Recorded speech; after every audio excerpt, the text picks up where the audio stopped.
আমি একটা মাহফিলে আমি একজন মুরব্বী মানে বয়স্ক মানুষ মাহফিল থেকে বের হয়ে যাচ্ছিল, তো এটা আমি কখনো অ্যালাউ করি না যে আমি যতক্ষণ আলোচনা করব সবাই থাকতে হবে, একজনও যেতে পারবে না, কারণ আমার বিক্ষিপ্ত কথা তার কাছে বিক্ষিপ্ত একটা মেসেজ যাবে, কিন্তু আমার পুরাটা আলোচনার ভিতরে কিন্তু একটা মূল থিম থাকে।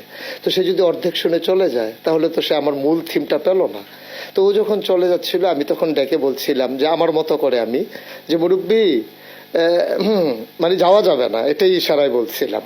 তো এটাই ভাবে যে আপনার ছেলেরা এইভাবে নেবে এটাই বুঝি নাই।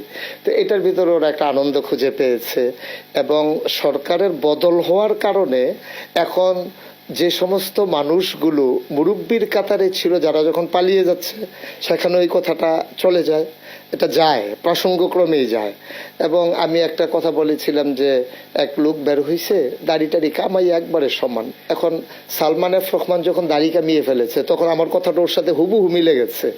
আমি কিন্তু সালমান এফ রহমানের দাড়ি কামানো দেখে ওয়াচ করিনি, ওয়াচ করেছিলাম আগে, আর প্রসঙ্গ তো মিলে গেছে এখন এসে।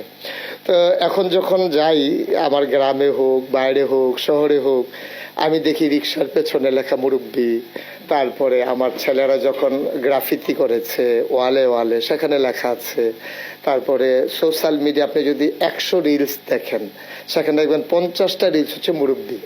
তারপরে আমি আজকে গতকালকে আমি গাড়িতে বসে বসে দেখছিলাম যে বিদেশি একটা লোক, তারে বোধহয় বাংলাদেশের কোনো একটা লোক শিখিয়ে দিয়েছে, সে আরবির সাথে মিশিয়ে বলতেছে মুরব্বী মুরব্বী, মানে ও ওটা বুঝতে পারছে এটা একটা আনন্দ ঘন বিষয়।